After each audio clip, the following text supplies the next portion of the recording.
Hi students, welcome to Counseling under 24/7. Myself Arshpreet Kaur, your physics educator. As we all know that कि अभी जो round 2 का process है वो MCC counselling का चल रहा है, बट बहुत सारे ऐसे बच्चे हैं जिनको उनका फेवरेट कॉलेज नहीं अलॉट हुआ है राउंड 2 में and they are looking forward for the round 3. तो according to the MCC official brochure जो पूरा कंप्लीट रिलीज किया गया है काउंसलिंग प्रोसेस का, बेटा उसमें कुछ इंपॉर्टेंट पॉइंटर्स लिखे हैं राउंड 3 के रिगार्डिंग जो आपके लिए जानना बहुत जरूरी है. राउंड 3 के बाद स्टे वैकेंसी राउंड होगा एंड उसमें से कॉलेज छोड़ने का मतलब है कि आप नेक्स्ट ईयर भी अगर 720 में से 720 भी ले आएंगे फिर भी आपको कोई कॉलेज अलॉट नहीं होगा. सो प्लीज ध्यान से इन रूल्स को सुनिएगा एंड एंड तक इस वीडियो को जरूर से देखिएगा. And if you are a new user don't forget to subscribe to the channel and press the bell icon. बेटा अगर हम एमसीसी की ऑफिशियल वेबसाइट पर जाते हैं सो आपको ऑफिशियल वेबसाइट पर यूजी काउंसलिंग के अंडर बेटा यहाँ पे यूजी इंफॉर्मेशन बुलेटिन दिखाई दे देगा. और इसी पीडीएफ को अगर आप पेज नंबर 39 खोलते हैं तो बेटा इसको मैंने कंप्लीट डिकोड किया है आपके लिए और आप इजी लैंग्वेज में बेटा रूल्स समझ पाएंगे थर्ड राउंड यानी कि मॉप अप राउंड के. तो अगर हम एमसीसी लेटेस्ट शेड्यूल के अकॉर्डिंगली बात करें तो 3 अक्टूबर से बेटा आपकी जो थर्ड राउंड की पूरा प्रोसेस है रजिस्ट्रेशन का वो स्टार्ट हो जाएगा. 3 तारीख से लेकर 8 तारीख तक चलेगा. 8 तारीख की 12 बजे तक बेटा ये प्रोसेस रजिस्ट्रेशन का ओपन रहेगा. उसके बाद अगर हम बात करें फीस की तो फीस जो है वो 3 PM ऑफ 8 अक्टूबर तक आप सबमिट कर पाएंगे. अब बात ये आती है मैम रजिस्ट्रेशन किसको करनी है और किस बच्चे को नहीं करनी है. तो 2 कैटेगरी ऑफ स्टूडेंट्स हैं जिनको फ्रेश रजिस्ट्रेशन करनी है और जिनको नहीं करनी है. पहले हम डिस्कस कर लेते हैं कौन कौन से बच्चों को फ्रेश रजिस्ट्रेशन करनी पड़ेगी. उसमें सबसे पहले वो स्टूडेंट्स आते हैं जिन्होंने फर्स्ट एंड सेकेंड राउंड में ड्यू टू सम रीजन ऐसा सोच लो कि उनको एक्सपेक्टेशन थी कि उनको स्टेट काउंसलिंग के किसी राउंड में एक अच्छा कॉलेज मिल जाएगा बट दे आर डिसअपॉइंटेड कि उनको स्टेट काउंसलिंग में एक अच्छा कॉलेज नहीं मिल पा रहा है. तो अब यहाँ के बच्चे कॉलेजेस में वो अप्लाई करना चाहते हैं यानी कि जिन्होंने रजिस्ट्रेशन किया ही नहीं था एमसीसी काउंसलिंग में फर्स्ट एंड सेकेंड राउंड में उनको बेटा फ्रेश रजिस्ट्रेशन करना पड़ेगा. अब उसमें जो फीस रिक्वायर्ड होगा जो सबमिशन का फीस होगा वो रजिस्ट्रेशन फी प्लस आपकी जो सिक्योरिटी मनी है वो देनी पड़ेगी. फिर दूसरे कैटेगरी ऑफ स्टूडेंट्स वो हैं जिन्होंने ईदर रिजाइन कर दिया था या फिर जो उनको फर्स्ट या सेकेंड राउंड में कॉलेज अलॉट हुआ होगा उन्होंने वहां पर रिपोर्टिंग ही नहीं करी यानी कि वो वहां पर गए ही नहीं. तो बेटा उन कैटेगरी ऑफ स्टूडेंट्स को भी ये दोनों कैटेगरी ऑफ स्टूडेंट्स को भी फ्रेश रजिस्ट्रेशन करना पड़ेगा एंड बेटा उनको अगेन फीस जो है वो सबमिट करनी पड़ेगी बिकॉज अगर आपने सेकेंड राउंड में कॉलेज छोड़ा है तो आपकी सिक्योरिटी मनी जो है वो जा चुकी है. उनके हिस्ट्री से आप डिलीट हो चुके हो. उनको ऐसा लग रहा है कि नहीं बस भाई इस इंसान को चाहिए नहीं एडमिशन.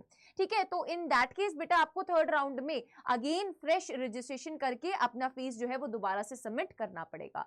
वहीं पर अगर मैं बात करूं वो कैंडिडेट्स की जिनको रजिस्ट्रेशन नहीं करना है उनमें वो बच्चे आते हैं जिन्होंने बेटा अपग्रेडेशन के लिए अप्लाई किया हो उनको रजिस्ट्रेशन करने की दोबारा जरूरत नहीं है और साथ ही साथ जिनको फर्स्ट या सेकंड राउंड में कोई सीट नहीं मिली है उनको दोबारा से फ्रेश रजिस्ट्रेशन करने की जरूरत नहीं है. आई होप आपको ये चीज क्लियर हो गई होगी कि थर्ड राउंड में कौन कौन से बच्चों को फ्रेश रजिस्ट्रेशन करने की जरूरत पड़ेगी और किनको नहीं पड़ेगी. फिर बात करते हैं हम चॉइस फिलिंग एंड लॉकिंग की. तो बेटा अकॉर्डिंग टू द शेड्यूल अगर हम एमसीसी के शेड्यूल की बात करें तो 5 अक्टूबर से लेकर 8 अक्टूबर तक का आपको टाइमलाइन मिलेगा जिसमें आप 8 अक्टूबर के 4 बजे से लेकर 11:55 PM तक बेटा चॉइस लॉकिंग करेंगे.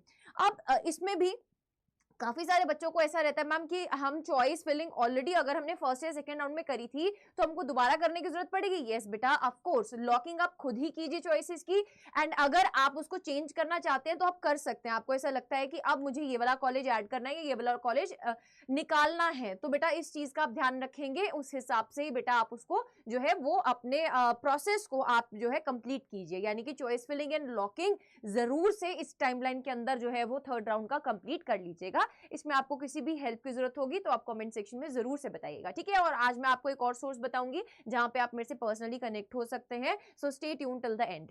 अब हम बात करते हैं कि अगर राउंड 3 का रिजल्ट आ जाता है उसके बाद क्या सिनेरियो होगा है ना क्योंकि ये बहुत इंपॉर्टेंट स्टेज होगा. आपको नेक्स्ट राउंड यानी कि स्टे वैकेंसी सबसे खतरनाक राउंड माना जाता है वो बेटा जिसमें जो रूल्स है वो बहुत हार्ड हैं. अगर आप एग्जिट करते हैं वहां पर जाकर तो आपको बहुत ज्यादा सफर करना पड़ता है. सो इसलिए राउंड 3 के जो रिजल्ट है उसके रूल्स बेटा ध्यान से सुन लीजिए कि आगे नेक्स्ट प्रोसीडिंग आपको क्या करनी होगी.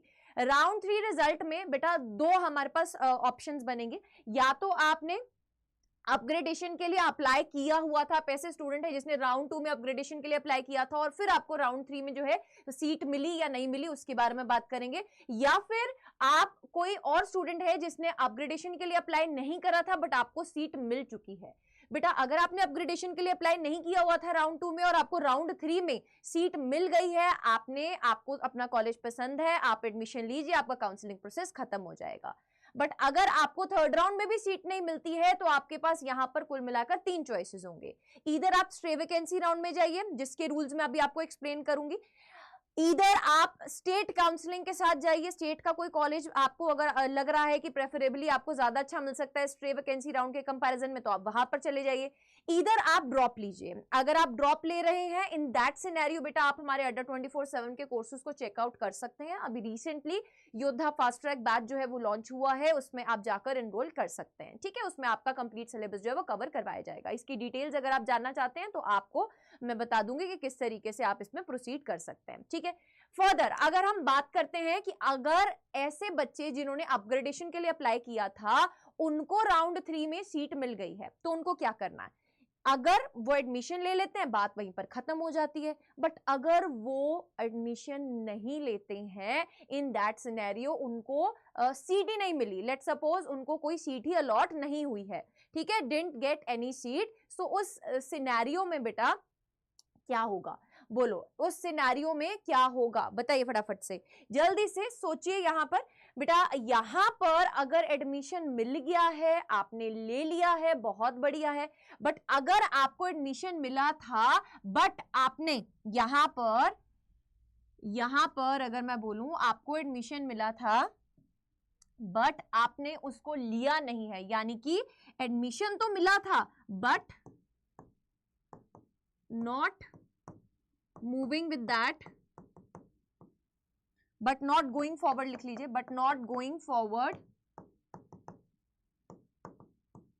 With that seat.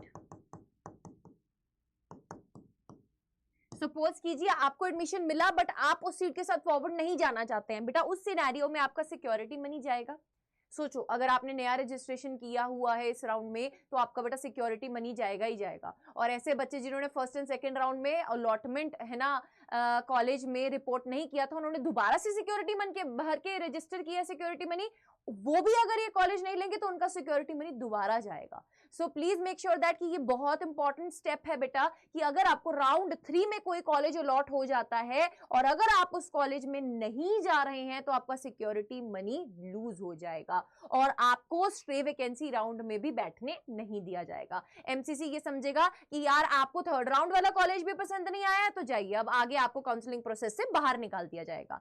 अब वो कैटेगरी ऑफ स्टूडेंट्स जिनको सीट ही नहीं मिली है, डिडंट गॉट न्यू सीट, है ना, जिनको सीट ही नहीं मिली है, उनके साथ क्या होने वाला है यहाँ पे, बोलो। जिन्होंने अप्लाई किया था अपग्रेडेशन के लिए बट उनको सीट नहीं मिला है, सो बेटा either they can go with the round 2 college जो उनको मिला है या फिर वो अपग्रेडेशन। अब यहाँ पर राउंड 3 में बेटा एज सच एमसीसी के ऑफिशियल ब्राउशर में कहीं पर भी आप देखेंगे रूल्स, चलिए यहाँ पर रूल्स मेंशन जो है वहां पे कहीं पर भी बेटा ये चीज नहीं लिखा हुआ है। देखिए, if upgraded the candidate must take relieving from the round 2 seat and join round 3 seat, once joined they cannot upgrade or resign from the seat।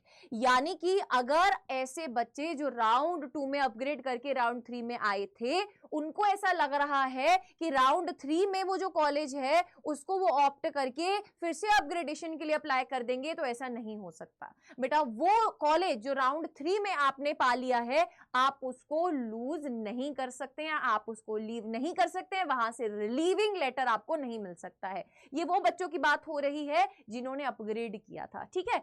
आप अगर बात करें, if allotted a seat in round 3 a candidate who does not report will exit. अब ऐसा candidate जो round 3 में जिसको seat मिला बट उसने रिपोर्ट नहीं किया, वो कॉलेज में ही नहीं गया वो वाले रिपोर्ट करने के लिए, बेटा उसका सिक्योरिटी मनी तो जाएगा ही जाएगा, है ना, एग्जिट भी होगा, सिक्योरिटी मनी भी जो आपका था वो चला जाएगा and will get eliminated for the further rounds of counselling, और वो स्टे वैकेंसी राउंड में भी नहीं जा पाएगा। So beta, if the candidate freshly registered in round 3 is not allotted a seat, he or she is eligible to participate in the stray vacancy round। तो ऐसे बच्चे अगर जिन्होंने अप्लाई किया था अपग्रेडेशन के लिए जिनको सीट नहीं मिला है, they didn't got the seat, तो वो राउंड 2 के वही सेम कॉलेज के साथ जा सकते हैं, या फिर बेटा they can move to the stray vacancy round. ठीक है, इधर वो राउंड 2 का जो कॉलेज था उसके साथ आगे कैरी फॉरवर्ड कर सकते हैं, या फिर वो स्ट्रे वैकेंसी राउंड के साथ आगे कैरी फॉरवर्ड कर सकते हैं। सो आई होप आपको क्लैरिटी हो गई है। बट अब बेटा ये ध्यान से सुनिएगा, जो बच्चा स्ट्रे वैकेंसी राउंड तक पहुंच गया है वो समझ लीजिएगा वहां पे जो कॉलेज अलॉट हो गया, अगर वो कॉलेज आपने लीव कर दिया तो उस केस में आप नेक्स्ट ईयर के लिए बेटा डीबार कर दिए जाओगे, यानी कि बाहर कर दिए जाओगे। उस केस में आप फर्दर नेक्स्ट ईयर अगर 720 आउट ऑफ 720 भी ले आते हो तो भी आप पूरे काउंसलिंग प्रोसेस में बेटा नहीं बैठ सकते। पेपर जरूर दे पाओगे बट आप को काउंसलिंग प्रोसेस से बाहर कर दिया जाएगा, बिकॉज डाटा वही होता है, Aadhaar card and everything is linked, तो उनको पता चल जाएगा। तो ये रूल्स में लिखा है साफ साफ ब्राउशर में। सो प्लीज ये जो राउंड है वो बहुत ही इंपॉर्टेंट राउंड है।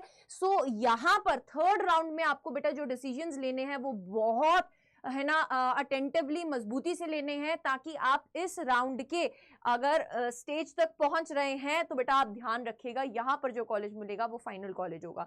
तो इसलिए बहुत सारे बच्चे ऐसे होते हैं जो स्टे वैकेंसी राउंड तक जाते ही नहीं है ना, either they move from third round to state counselling round और ईदर दे टेक ड्रॉप। ठीक है, स्टे वैकेंसी राउंड में बहुत कम ही बच्चे जाते हैं। But again I will say the choice filling matters a lot. आप जो चॉइस फिल कर रहे हो उसके ऊपर बेस्ड ही बेटा कॉलेज मिलेगा, तो प्लीज उस चीज का ध्यान रखिएगा। अदर देन दैट आपको कुछ भी डाउट आता है तो you can connect with me on my official Instagram channel that is physicscore_official। आप इस बारकोड को स्कैन करके भी मेरे साथ कनेक्ट कर सकते हैं और अपनी क्वेरीज को पोस्ट कर सकते हैं। जब आप फॉलो करेंगे बेटा तभी आपके मैसेजेस को मैं रीड कर पाऊंगी, एंड अपने मैसेजेस में जरूर से रेफरेंस लिखिएगा कि आप कौन से चैनल से मेरे साथ जुड़े हैं, काउंसलिंग अड्डा 24/7 से या डॉक्टर्स अड्डा 24/7 से, एंड अपना डाउट जरूर से वहां पर मेंशन कीजिएगा। हमारे साथ जुड़े रहिए चैनल पे। Don't forget to subscribe to the channel and press the bell icon.